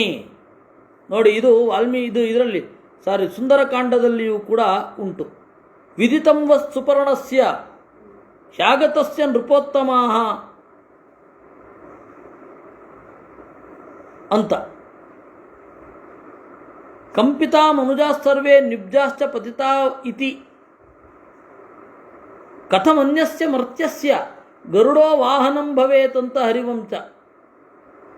ಕಥಮನ್ಯಸ್ಯ, ಬೇರೊಬ್ಬರಿಗೆ ಹೇಗಾಗತ್ತೆ ಗರುಡ ವಾಹನ? ಗರುಡ ಹೆಂಗೆ ವಾಹನ? ಕಥಮನ್ಯಸ್ಯ ಮರ್ತ್ಯಸ್ಯ ಗರುಡೋ ವಾಹನಂ ಭವೇತ್. ಅದರಿಂದ ಇವನು ನಾರಾಯಣನೇ ಅಂತ ಹೇಳಿದ ಅನ್ನುವಲ್ಲಿಗೆ ಇವತ್ತಿನ ಚಿಂತನೆಯನ್ನು ನಾನು ಮುಗಿಸಿ, ಇವತ್ತು ವಿಬುಧ ಪ್ರಿಯರ ಆರಾಧನೆ, ಅವ್ರ ಬಗ್ಗೆ ಒಂದಿಷ್ಟು ಹೇಳಬೇಕು. ಅವ್ರ ಬಗ್ಗೆ ನಾವು ಬೌದ್ಧಿಕವಾಗಿ ಏನೂ ಹೇಳಲಿಕ್ಕಿಲ್ಲ, ಏಕೆಂದರೆ ಅವರೇನು ಬರೆದಿದ್ದಿದ್ರೆ ಅದು ನಮ್ಮ ಕೈಗೆ ಸಿಕ್ಕಿದ್ದಿದ್ರೆ ಚೆನ್ನಾಗಿರ್ತಿತ್ತೋ ಏನೋ. ಬರೆದಿಲ್ವಲ್ಲ, ಏನು ಮಾಡೋದು? ಆದರೆ ಸಂಸ್ಕೃತ ಕಾಲೇಜು ಅಂತ ಹೇಳಿ ಒಂದು ಯೋಜನೆ ಮಾಡಿದ್ದೇ ಅವರು. ಸಂಸ್ಕೃತ ಕಾಲೇಜು ಮೊದಲು ಉಡುಪಿಯಲ್ಲಿ ಅಲ್ಲೆಲ್ಲೋ ದೂರ ಅಜ್ಜರ ಕಾಡುವಿನಲ್ಲಿ ಇತ್ತಂತೆ. ಆಮೇಲೆ ಅದು ಇಲ್ಲಿಗೆ ಶಿಫ್ಟ್ ಆಗಿದ್ದು.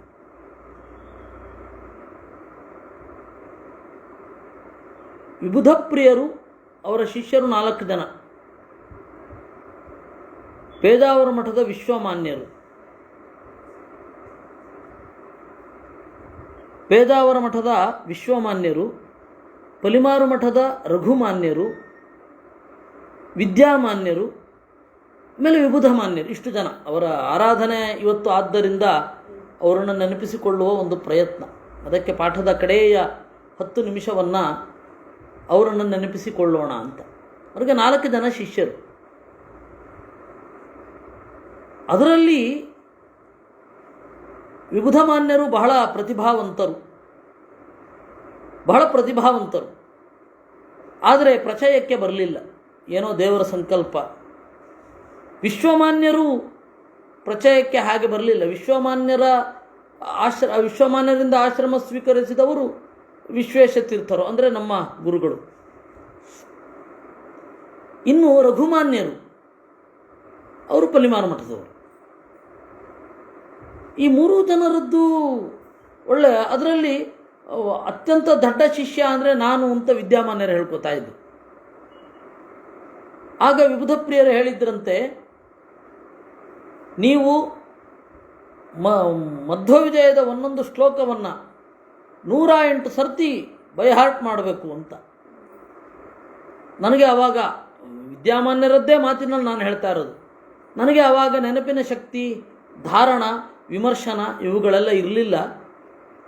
ಆಗ ನಾನು ಕಲ್ಲನ್ನು ಇಟ್ಟುಕೊಂಡು, ಈ ಭಂಡಾರಕೆರೆ ನೀವು ಯಾರಾದರೂ ನೋಡಿದರೆ, ಆ ಭಂಡಾರಕೆರೆ ಊರಿನಲ್ಲಿ ಸರೋವರದ ಹಿಂಭಾಗದಲ್ಲಿ ಆ ಜಾಗ ತೋರಿಸ್ತಾ ಇದ್ದರು. ವಿದ್ಯಾಮಾನ್ಯರೇ ತೋರಿಸಿದ್ದನ್ನು ನಾವು ನೋಡಿದ್ದೇವೆ. ಒಂದೊಂದೇ ಕಲ್ಲನ್ನು ಇಟ್ಟು ಪಾರಾಯಣ ಮಾಡೋದು ಮಧ್ವವಿಜಯ. ಆ ರೀತಿ ಅವರು ಓದಿದ್ದು. ಆಮೇಲೆ ವಿಬುಧ ಪ್ರಿಯರಿಂದ ವೇದವ್ಯಾಸ ಮಂತ್ರೋಪದೇಶ ಆಯಿತು. ಆ ವೇದವ್ಯಾಸರ ಆರಾಧನೆ ವಿದ್ಯಾಮಾನ್ಯರದ್ದು ಹೇಗಾಯಿತು ಅನ್ನೋದು ಎಲ್ಲರಿಗೂ ಗೊತ್ತಿದೆ, ಅದನ್ನೇನು ಹೇಳೋ ಅಗತ್ಯವೇ ಇಲ್ಲ. ತಮ್ಮ ಇಬ್ಬರು ಶಿಷ್ಯರಿಗೆ ಆ ವೇದವ್ಯಾಸರ ಹೆಸರನ್ನೇ ಇಟ್ಟರು. ಮಧ್ವಾಚಾರ್ಯರ ಅನುವ್ಯಾಖ್ಯಾನದಲ್ಲಿ ಅಥೋ ವಿದ್ಯೇಶ ಮತಂ ನೈವ ವಿರುದ್ಧತೆ ಅಂತ ಭಂಡಾರಕೆರೆ ಸ್ವಾಮಿಗೆ ವಿದ್ಯೇಶ ತೀರ್ಥರು ಅಂತ ಇಟ್ಟರು. ಮುಂದೆ ತಮ್ಮ ಉತ್ತರಾಧಿಕಾರಿಗೆ ವಿದ್ಯಾಧೀಶೇನ ಹರಿಣ ಸ್ವಯಂ ಪ್ರೋಕ್ತಂ ಅಂತನ್ನುವ ಅನುವ್ಯಾಖ್ಯಾನ, ಅಲ್ಲಿ ವಿದ್ಯಾಧೀಶ ಅಂತ ಅದನ್ನು ಪಲಿಮಾರು ಸ್ವಾಮಿಗಳಿಗೆ ಇಟ್ಟರು. ಹೀಗೆ ಅವರು ವೇದವ್ಯಾಸರ ಆರಾಧನೆ ಎಷ್ಟು ಚೆನ್ನಾಗಿ ಮಾಡಿದ್ರು, ಅದರ ಹಿಂದೆ ಇರುವ ಶಕ್ತಿ ವಿಬುಧ ಪ್ರಿಯರು. ಯಾಕೆಂದರೆ ವೇದವ್ಯಾಸ ಮಂತ್ರ ಉಪದೇಶ ಮಾಡಿದವರು ಅವರು. ಆಮೇಲೆ ಅವರು ಯಾವುದೇ ಒಂದು ಗ್ರಂಥವನ್ನು ಬಹಳ ಸರಳವಾಗಿ ಹೇಳ್ತಾ ಇದ್ದರಂತೆ. ವಿಶೇಷತಃ ನ್ಯಾಯಸುಧಾವನ್ನು ಬಹಳ ಸರಳವಾಗಿ ಖ್ಯಾತ ಸುಧಾ ಪ್ರವಚನಾತ್ ಅಂತ ಹೇಳ್ತಾರೆ.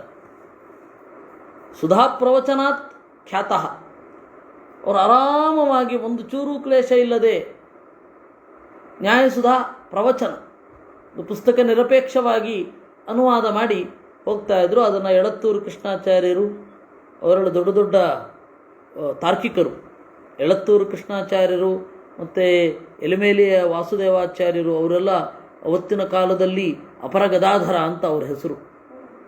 ಅಂಥವರೆಲ್ಲ ಮೆಚ್ಚಿಕೊಂಡ ಪಾಠ ಇದು ವಿಬುಧ ಪ್ರಿಯರದ್ದು.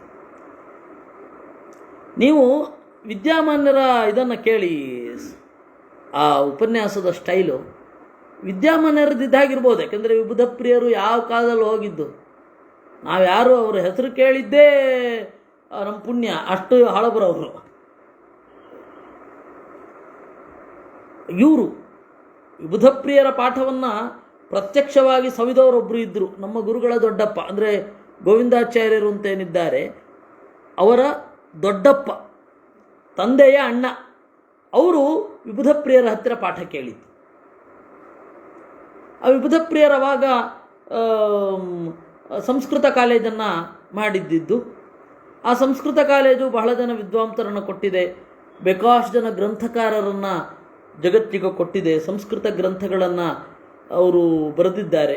ಅಲಂಕಾರ ಶಾಸ್ತ್ರಕ್ಕೆ ಸಂಬಂಧಪಟ್ಟ, ತರ್ಕಶಾಸ್ತ್ರಕ್ಕೆ ಸಂಬಂಧಪಟ್ಟ ಅನೇಕ ಗ್ರಂಥಗಳನ್ನು ಅವರು ಬರೆದಿದ್ದಾರೆ. ವಿಬುಧ ಪ್ರಿಯರ ಆಶ್ರಯದಿಂದಲೇ ಕೂಡಿದ್ದ ಪಡಮನ್ನೂರು ನಾರಾಯಣಾಚಾರ್ಯ ಅಲ್ಲೇ ಹಿಂದೆ ಇದ್ದರು, ಮನೆಯಲ್ಲಿ ಅದಮಾನ ಮಠದ ಹಿಂದೆ ಇದ್ದರು. ಅವರು ನ್ಯಾಯಾಮೃತ ಕುಲ್ಯ ಬರೆದರು. ಅದೆಲ್ಲ ಪ್ರೋತ್ಸಾಹ, ವಿದ್ವತ್ ಪ್ರೋತ್ಸಾಹ. ಯಾಕೆಂದರೆ ವಿದ್ವಾಂಸರಿಗೆ ಪ್ರೋತ್ಸಾಹ ಬೇಕು. ಹಿಂದಿನ ಕಾಲದಲ್ಲಿ ರಾಜರು ಪ್ರೋತ್ಸಾಹ ಕೊಡ್ತಾ ಇದ್ದರು, ನೀವು ಗ್ರಂಥವನ್ನು ಬರೆಯಿರಿ, ನಾವಿದ್ದೇವೆ ಅಂತ. ಆ ರೀತಿ ಅದು ಮಠಾಧಿಪತಿಗಳ ಜವಾಬ್ದಾರಿ ಬಂತು. ಏಕೆಂದರೆ ಅವರು ಕೇವಲ ಸನ್ಯಾಸಿಗಳಾಗಿ ಇರಲಿಲ್ಲ, ಮಠಾಧಿಪತ್ಯವೂ ಸೇರಿಕೊಂಡಿತು. ಮಠಾಧಿಪತ್ಯ ಅದು ರಾಜನ ತರಹ. ರಾಜರಾದವರು ಯಾವ ರೀತಿ ವಿದ್ವಾಂಸರನ್ನು ಪೋಷಿಸಬೇಕು, ಆ ರೀತಿ ಆ ಜವಾಬ್ದಾರಿ ಮಠಾಧಿಪತಿಗಳ ಮೇಲೆ ಬಂತು. ಹಾಗೆ ಪಡಮನ್ನೂರು ನಾರಾಯಣಾಚಾರ್ಯಂತಹ ವಿದ್ವಾಂಸರಿಗೆ ಅವರು ಆಶ್ರಯ ಕೊಟ್ಟಿದ್ದಾರೆ ಅಂದರೆ ಮುಗಿತಲ್ಲ, ಅವರು ಆ ಜವಾಬ್ದಾರಿಯನ್ನು ಚೆನ್ನಾಗಿ ನಿಭಾಯಿಸಿದ್ದಾರೆ ಅಂತಾಯಿತು. ಆ ವಿಬುಧ ಪ್ರಿಯರ ಬಗೆಗೆ ಕೆಲವೊಂದು ಲೇಖಗಳು ನಮಗೆ ಸಿಗತ್ತೆ. ಇನ್ನೂ ಒಂದು ಸ್ವಲ್ಪ ನೋಡಿದರೆ ಅನೇಕ ಸಂಗತಿಗಳು ನಮಗೆ ಸಿಗತ್ತೆ. ಅದು ಸೂಕ್ತ ಕಾಲ ಬಂದಾಗ ಇನ್ನಷ್ಟು ತೆರ್ಕೊಳ್ಬೇಕು. ಘಟಿಕಾಚಲದಲ್ಲಿ ಅವರ ಕಡೆಗಾಲವನ್ನು ಅವರು ಕಳೆದದ್ದು ವಿಬುಧ ಪ್ರಿಯರು. ಅವರು ಸುಮಾರು 2-3 ತಿಂಗಳ ಕಾಲ ಅವರು ಮಾತು ಬಿಟ್ಬಿಟ್ಟಿದ್ರು. ಅವರು ದೇಹತ್ಯಾಗ ಮಾಡುವ 2-3 ತಿಂಗಳ ಕಾಲ ಮಾತು ಬಿಟ್ಟಿದ್ರಂತೆ. ದಿವಸ ನರಸಿಂಹನದ ರಚನೆ ಮಾಡೋದು, ಮುಖ್ಯ ಪ್ರಾಣನದ ರಚನೆ ಮಾಡೋದು, ನೈವೇದ್ಯ ಮಾಡೋದು, ಪೂಜೆ ಮಾಡೋದು. ಬಹಳ ಅಲ್ಪಾಹಾರಿಗಳಾಗೋಗಿದ್ದರು. ಆಮೇಲೆ ಆದರೆ ಅಡುಗೆ ಅವರು ಎಲ್ಲ ಸಿಹಿ ತಿಂಡಿಗಳನ್ನು ಮಾಡಬೇಕು. ಆ ಸಿಹಿ ತಿಂಡಿಗಳನ್ನು ಶಾಲೆಯ ಮಕ್ಕಳಿಗೆಲ್ಲ ಹಂಚಿ ಅದನ್ನು ಎಲ್ಲರೂ ಉಳಿಸ್ಕೊಂಡು ಬಂದಿದ್ದಾರೆ. ಇವತ್ತಿಗೂ ಕೂಡ ಶಾಲೆಯ ಮಕ್ಕಳು ಸುಮ್ಮನೆ ಬರ್ತಾರೆ, ನಮಸ್ಕಾರ ಸ್ವಾಮೀಜಿ ಅಂತಾರೆ, ಸುಮ್ಮನೆ ಅದು ಹಣ್ಣು ತೊಗೊಂಡು ಹೋಗಲಿಕ್ಕೆ ಹಣ್ಣು ಕೊಟ್ಟು ಕಳಿಸ್ತಾರೆ. ಅದೇನೋ ಉಳ್ಕೊಂಡ್ಬಂದಿದೆ ಅವಾಗಿನಿಂದ. ವಿಬುಧ ಪ್ರಿಯರು ಹಾಗೆ ಮಾಡ್ತಾ ಇದ್ದರು. ಏನು ಮಾತಾಡ್ತಾ ಇರಲಿಲ್ಲ. ಅವ್ರಿಗೆಲ್ಲರಿಗೂ ಹಂಚಿಬಿಡ್ತಾ ಇದ್ರು. ಕುಕ್ಕೆಯಲ್ಲಿ ಇಟ್ಟಿರ್ತಿದ್ರಂತೆ, ಎಲ್ಲರಿಗೂ ಹಂಚಿಬಿಡೋದು. ಅದು ಬಿಟ್ಟು ಮತ್ತೆ ಮಾತೇ ಇಲ್ಲ ಅವ್ರದ್ದು. ಬೇರೆ ಆ್ಯಕ್ಟಿವಿಟೀಸೇ ಇಲ್ಲ. ಅವ್ರು ಏನು ಜಪ ಮಾಡ್ತಾ ಇದ್ರೋ, ಅವರ ಕಡೆಗಾಲದಲ್ಲಿ ಅನುಸಂಧಾನ ಏನಿತ್ತೋ ಅದನ್ನು ನಾವು ಯಾರತ್ತೂ ಕೇಳಲಿಲ್ಲ. ವಿದ್ಯಾಮಾನ್ಯರು ಕೂಡ ಆ ಸಂದರ್ಭದಲ್ಲಿ ಹತ್ತಿರ ಇರಲಿಲ್ಲ. ಅಲ್ಲೇ ಹತ್ತಿರದಲ್ಲಿ ಇದ್ದರು. ಅಂದರೆ ಹತ್ತಿರದಲ್ಲಿದ್ದರು ಅಂದರೆ ತಿರುಪತಿ ಅದಕ್ಕೆ ಹತ್ತಿರ, ಘಟಿಕಾಚಲಕ್ಕೆ ಹತ್ತಿರ ಹಾಗೆ ಇದ್ದರು. ಅವರಿಗೆ ತಮ್ಮ ಗುರುಗಳು ಹೋಗಿದ್ದರ ಸಲುವಾಗಿ ತುಳಸಿಮಣಿ ತುಂಡಾಯಿತು ಅಂತ ಹೇಳಿ ನಾವು ಕೇಳಿದ್ದೇವೆ ನಮ್ಮ ಹಿರಿಯರಿಂದ. ಆದರೆ ವಿಬುಧ ಪ್ರಿಯರನ್ನು ನೆನೆಯುವಾಗ ವಿದ್ಯಾಮಾನ್ಯರ ಕಣ್ಣಿನಲ್ಲಿ ಬರ್ತಾ ಇದ್ದ ಮಿಂಚು ನಾನು ಅದನ್ನು ಕಂಡಿದ್ದೇನೆ. ಒಮ್ಮೆ ಭಂಡಾರಕೆರೆಯಲ್ಲಿ ಕುಳಿತಾಗ ಪೂರ್ತಿ ಅವರನ್ನು ನೆನಪಿಸಿಕೊಂಡಿದ್ದರು, ಏನೇನು ಮಾಡಿದ್ರು ಅಂತ. ನಮಗೆ ಅದೊಂದು ಸ್ಫೂರ್ತಿ. ಅದರಿಂದಾಗಿ ವಿಬುಧ ಪ್ರಿಯರ ಬಗ್ಗೆ ನಮಗೆ ಇವತ್ತು ಹೆಚ್ಚಿನ ಸಾಹಿತ್ಯ ಉಪಲಬ್ಧಿ ಇಲ್ಲ. ಮತ್ತೆ ನಾವು ರಿಸರ್ಚ್ ಮಾಡಿದಾಗ ಏನು ಸಿಗುತ್ತೋ ಅದನ್ನು ತೆಗೆದಿಟ್ಕೊಳ್ಬೇಕು. ಅವರು ಏನೇನು ವ್ಯಾಜ್ಯದಲ್ಲಿ ಭಾಗವಹಿಸಿದರು, ಅವರು ಕೋರ್ಟು ಲಾಯರ್ಗಳು ಕೂಡ ಅವ್ರಿಗೆ ಬೇಕಷ್ಟು ಲಾಯರ್ಗಳು ಅವರಿಂದ ಸಲಹೆ ಕೇಳ್ತಾ ಇದ್ದಾರಂತೆ, ಕಾನೂನಿನ ಪ್ರಕಾರ ಹೇಗೆ ಮುಂದುವರಿಬೇಕು ಅಂತ. ಪ್ರಾಯ ಕುಬೇರ ಒಳಗಡೆ ಕೂತು ಕೆಲಸ ಮಾಡಿಸ್ತಾ ಇರಬೇಕೋ ಏನೋ. ನಮಗೆ ಆ ಕಾಲದ ರೆಕಾರ್ಡ್ಸ್ ಏನು ಜಡ್ಜ್ಮೆಂಟು ಇದೆ ಅದನ್ನೆಲ್ಲ ಓದಬೇಕು ಅಂತ ಒಮ್ಮೆ ಉಂಟು. ಅದಕ್ಕೆ ನಮ್ಮವರೊಬ್ಬರು ಸಹಕಾರ ಕೊಡ್ತೇನೆ ಅಂತ ಹೇಳಿದ್ರು. ಅಂದರೆ ನ್ಯಾಯಾಲಯದ್ದು ಸಿಗತ್ತೆ, ಅವರು ಯಾವ ಕೇಸ್ ಹಾಕಿದ್ರು, ಏನಾಗಿತ್ತು, ಅವರ ಆರ್ಗ್ಯೂ ಏನಿತ್ತು ಅಂತ. ವಿಬುಧ ಪ್ರಿಯರ ಕಡೆಯ ವಕೀಲರ ಆರ್ಗ್ಯೂ ವಿಬುಧ ಪ್ರಿಯರದ್ದೇ ಆಗಿರುತ್ತೆ ಅನ್ನೋದು ನಮಗೆ ಸ್ಪಷ್ಟ. ಅದರಿಂದ ಒಂದು ಸ್ವಲ್ಪ ರಿವರ್ಸ್ ಇಂಜಿನಿಯರಿಂಗ್ ಮಾಡಿ ಅವರನ್ನು ಅರೆಯಬಹುದು. ಆದರೆ ಒಂದು ಮಾತ್ರ, ಎಲ್ಲ ರೀತಿಯಿಂದ ಅಧ್ಯಾತ್ಮದಲ್ಲಿ ಇದ್ದವರು, ಮುಖ್ಯ ಪ್ರಾಣನ ಆರಾಧಕರು, ಬಹಳ ಧೈರ್ಯವಂತರು, ಅಂಜಿಕೆಯೇ ಇಲ್ಲದವರು, ಚೆನ್ನಾಗಿ ಕಳೆದವರು, ಎಲ್ಲಕ್ಕಿಂತ ಮುಖ್ಯವಾಗಿ ಒಳ್ಳೆಯ ಪರಂಪರೆಯನ್ನು ಕೊಟ್ಟವರು, ಮುಖ್ಯವಾಗಿ ವಿದ್ಯಾಮಾನ್ಯರನ್ನು ಕೊಟ್ಟವರು. ಆ ತರಹದ ವಿಬುಧ ಪ್ರಿಯರನ್ನು ನಾವು ನೆನಪಿಸಿಕೊಳ್ಳಬೇಕು. ಒಂದು ರೀತಿ ವಿಬುಧ ಪ್ರಿಯರ ಕಾಲವನ್ನು ಅದಮಾರು ಮಠದ ಉಚ್ಛ್ರಾಯ ಕಾಲ ಅಂತ ಕರೆಯಬಹುದು. ಒಂದೊಂದು ಪೀಠದಲ್ಲಿ ಯಾರೋ ಒಬ್ಬರು ಹಾಗಿರ್ತಾರೆ. ಭಂಡಾರಕೆರೆ ಮಠದಲ್ಲಿ ರಾಜವಂದ್ಯ ತೀರ್ಥರು ಅಂತ ಹೆಸರಿಗೆ ತಕ್ಕ ಹಾಗೆ ಅವರು ರಾಜವಂದ್ಯರಾಗಿದ್ದರಂತೆ. ಕಾಗಿನೆಲೆಯಲ್ಲಿ ಅವರ ವೃಂದಾವನ ಇದೆ. ಹಾಗೆ ಅವರವರು ಆಯಾ ಮಠದ ಗುರುತು. ರಾಘವೇಂದ್ರ ಸ್ವಾಮಿಗಳು ಬಂದರು, ರಾಯರ ಮಠ ಅಂತ ಆಯಿತು. ಅಲ್ಲಿ ತನಕ ರಾಯರಿಗಿಂತ ಮುಂಚೆ ಸುಧೀಂದ್ರ ಮಠ, ವಿಜಯೀಂದ್ರ ಮಠ ಅಂತ ಕರೀತಾರೆ. ರಾಘವೇಂದ್ರ ಸ್ವಾಮಿ ಬಂದ್ಮೇಲೆ ಮುಗೀತು ರಾಘವೇಂದ್ರ ಮಠ. ಆಮೇಲೆ ಯಾರು ಬಂದರೂ ಅದು ರಾಘವೇಂದ್ರ ಮಠವೇ. ಹಾಗೆ ಸೋದೆ ವಾದಿರಾಜ ಮಠ, ವಸ್ತುತಃ ಅವರು ವಿಷ್ಣು ತೀರ್ಥ ಮಠ ಅಂತ ಅನ್ಬೇಕು. ಆದರೆ ವಾದಿರಾಜರು ಬಂದ ಮೇಲೆ ಅದು ಹಾಗೆ ಒಂದೊಂದು ಪರಂಪರೆಯಲ್ಲಿ ಒಬ್ಬೊಬ್ಬರು ಇರ್ತಾರೆ. ಅವ್ರ ಸಮಕ್ಕಿನ ಯಾರೂ ಇರಲಿಕ್ಕಾಗಲ್ಲ. ಆ ತರಹದ ಒಂದು ವೈಭವದಿಂದ ಅವರು ಮೆರೆದವರು ಅಂತ ನಾವು ಕೇಳಿದ್ದೇವೆ. ಅವ್ರ ಬಗ್ಗೆ ಇನ್ನಷ್ಟು ನಮಗೆ ಗೊತ್ತಾಗಬೇಕಿದೆ, ದೇವರು ಗೊತ್ತಾಗಿಸಲಿ ಅಂತ ನಮ್ಮ ಪ್ರಾರ್ಥನೆ. ಕಾರಣ ಏನು ಅಂದರೆ, ಅಲ್ಲಿ ಸ್ಫೂರ್ತಿಯುತವಾದ ಅಂಶ ಇದ್ದರೆ ನಾವು ಅದನ್ನು ಪಡಿಬೇಕಲ್ವ. ಹಿರಿಯರನ್ನು ಕೇಳಬೇಕು, ಹಿರಿಯರ ಜೀವನವನ್ನು ಅಭ್ಯಾಸ ಮಾಡಬೇಕು. ಆ ಒಂದು ಭಾಗ್ಯ ನಮಗೆ ಬರಲಿ ಅಂತ ಹೇಳ್ತಾ, ವಸ್ತುತಃ ನಾವು ಈ ಸರ್ತಿ ಸ್ವಾಮಿಗಳ ಜೊತೆಗೆ ಘಟಿಕಾಚಲದಲ್ಲಿ ಇರಬೇಕಿತ್ತು. ಮುಂದಿನ ಸರ್ತಿ ಸ್ವಲ್ಪ ಮುಂಚಿತವಾಗಿ ಚಿಂತನೆ ಮಾಡಿ ಒಂದಿಷ್ಟು ಇವತ್ತು ಎಲ್ಲ ಯಾರು ಕೇಳ್ತಾ ಇದ್ದೀರಾ ಅವರೆಲ್ಲರೂ ಕೂಡ ಅಲ್ಲಿಗೆ ಘಟಿಕಾಚಲಕ್ಕೆ ಬಂದು ಅವರ ಸನ್ನಿಧಿಯಲ್ಲಿ ಮಹಾಭಾರತವನ್ನು ಒಮ್ಮೆ ಚಿಂತಿಸಿ ಅವರನ್ನು ನಮಿಸಿ ನೆನಪಿಸಿಕೊಂಡು, ವೃಂದಾವನಕ್ಕೆ ನಮಸ್ಕಾರ, ಅವ್ರ ನೆನಪು ಅಷ್ಟೆ, ಅವರನ್ನು ನೆನಪಿಸಿಕೊಂಡು ನಮ್ಮ ಪರಂಪರೆಯ ಶ್ರೀಮಂತಿಕೆಯನ್ನು ನೆನೆದು ಅದರ ಮೂಲವಾದ ಮಧ್ವರನ್ನು ಚಿಂತಿಸಿ ಆಮೇಲೆ ಕೃತಾರ್ಥರಾಗೋದು. ಆ ಒಳ್ಳೆಯ ಗುಣಗಳಿದ್ದರೆ ನಮ್ಮಲ್ಲಿಯೂ ಬರುವಂತೆ ದೇವರಲ್ಲಿ ಪ್ರಾರ್ಥನೆ ಮಾಡೋದು ಆರಾಧನೆಯ ಉದ್ದೇಶ. ಆರಾಧನೆಯ ಉದ್ದೇಶ ಅದೇ, ದೇವರು ಮುಂದೆ ಇದನ್ನು ಆಗಗೊಡಲಿ ಅಂತ ಕೇಳೋಣ. ಹೀಗೆ ವಿಬುಧ ಪ್ರಿಯರನ್ನು ನೆನಪಿಸಿಕೊಳ್ತಾ, ಈ ತರಹದ ಎಷ್ಟು ಜನ ಆಗಿ ಹೋದರೂ ಗುರುಗಳು, ಮಹಾಮಹಿಮರು, ಉದಾರ ಚರಿತರು, ಅಂಥವರ ಮೂಲಭೂತವಾದ ಪರಂಪರೆ ಆಚಾರ್ಯರದ್ದು, ಅವರನ್ನು ನೆನಪಿಸಿಕೊಳ್ತಾ ಇವತ್ತಿನ ಚಿಂತನೆಯನ್ನು ಮುಗಿಸೋಣ. ಕೃಷ್ಣಾರ್ಪಣಮಸ್ತು.